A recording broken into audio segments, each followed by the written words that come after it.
Yes हाँ जी students, मैं second stanza आपको समझा रही हूँ, तो आप ध्यान से समझेंगे इसे। फर्स्ट स्टैंजा मैंने आपको करवाया था, तो मैं आज आपको फर्स्ट स्टैंजा की भी वीडियो सेंड कर रही हूँ। पहले उसे ध्यान से सुनना, फिर आप सेकंड स्टैंजा करेंगे, ठीक है। सेकंड स्टैंजा पोएम कौन सी है? द रोड नॉट टेकन, और रॉबर्ट फ्रॉस्ट के द्वारा लिखी गई है।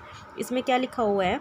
Then took the other just as fair. हमने इसमें किया था the road not taken means Robert Frost क्या कहते हैं कि उनके सामने दो रोड थी, कन्फ्यूज़न थी कि वो किस रोड पर, किस रास्ते पर जाएं। तो सेकंड स्टैंजा में क्या लिखा हुआ है? Then took the other just as fair. Fair means क्या होता है? अच्छी, क्योंकि उन्हें वो क्या करते हैं? देन टुक द अदर, वो दूसरा ले लेते हैं रास्ता, मतलब उन्होंने दूसरी रोड को चुन लिया। क्यों चुन लिया? जस्ट एज फेयर, क्योंकि वह उन्हें अच्छी लगी। And having perhaps a better claim, और शायद उन्हें ऐसे लगा, परहैप्स मीन्स क्या होता है? शायद, कि यह उनके लिए एक अच्छा दावा है, मतलब सेकेंड रोड से जाना उनके लिए एक अच्छा दावा है। Because it was grassy. क्यों अच्छा दावा लगा उन्हें? क्योंकि यह सेकेंड रोड जो थी वो ग्रासी थी, मतलब उस पर घास बिछी हुई थी। उसे देखकर ऐसा लग रहा था कि बहुत कम लोग इस पर चले होंगे। And wanted wear, wanted wear मतलब घास जो थी वो कुचली हुई नहीं थी, घास फ्रेश थी। तो उस चीज़ को देखकर उसे ऐसा लग रहा था कि इस सेकेंड रोड से बहुत कम लोग गए हैं, तो जो पॉइंट है वो डिसाइड करता है कि वो सेकेंड रोड से जाएगा। दो as far that the passing there had warned them really about the same, though as far, यद्यपि क्या था कि काफ़ी दूर तक देखने पर दोनों ही रोड, जो फर्स्ट और सेकेंड रोड उसे दिखाई दे रही थी, जहाँ तक उसकी नज़र जा रही थी, दोनों ही रोड उसे कैसी लग रही थी? सेम लग रही थी। लेकिन फिर भी वो क्या करता है? सेकेंड रोड को चुन लेता है। क्यों सेकेंड रोड को चुनता है? क्योंकि उसे ऐसा लगा कि यहाँ से बहुत कम लोग गुजरे हैं, बहुत कम लोग यहाँ से निकले हैं, क्योंकि वहाँ की जो घास थी वो एज इट इज़ थी, उसमें किसी तरह के कोई डिफरेंसेस नहीं आए थे, ठीक है। मतलब घास पर अगर ज़्यादा चलेंगे तो वो एक टाइम के बाद कुचल जाएगी, उसका जो कलर है वो चेंज हो जाएगा। लेकिन वो सेकेंड रोड पर जो घास थी वो बिल्कुल सेम थी, ग्रीन थी, उसका कलर चेंज नहीं हुआ था। तो कभी क्या करता है? सेकेंड रोड को चुन लेता है, सेकेंड रास्ते की तरफ चल पड़ता है, ठीक है। अब थर्ड स्ट्रेंजर क्या है?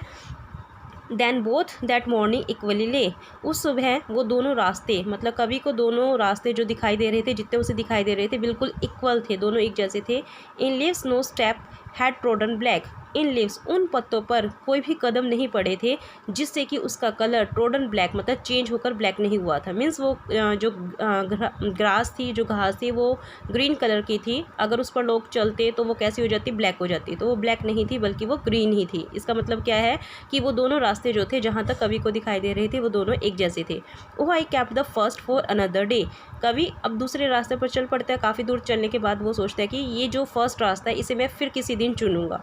येट, लेकिन कवि को पता था, yet knowing how way Leeds on two way, लेकिन मुश्किल होता है कि अगर जब हम एक रास्ता चुन लेते हैं तो दूसरे रास्ते पर आना या फिर उस रास्ते से वापस आ जाना बहुत मुश्किल होता है। लेकिन yet knowing how way Leeds on two way, कवि को पता था कि जब हम एक रास्ते पर निकल जाते हैं तो उसी रास्ते पर हमें एक रास्ते से दूसरा रास्ता निकलता चला जाता है। आई डाउटेड, मुझे संदेह था, if I should ever come back, कि मैं कभी वापस भी आ सकता हूँ या मुझे इस रास्ते से वापस आना चाहिए। तो मीन्स कवि को पता था कि जब हम एक रास्ता चुन लेते हैं तो हम उस रास्ते से वापस नहीं आ सकते, लेकिन फिर भी वो अपने मन में सोचता है कि जो ये फर्स्ट रास्ता है उसे वो किसी दिन फिर चुनेगा, ठीक है। ये आपका थर्ड स्ट्रेंज है। फोर्थ में क्या है? I shall be telling this with a sign, somewhere ages and ages hence two roads diverged in a wood and I took the one less travelled by, and that has made all the differences.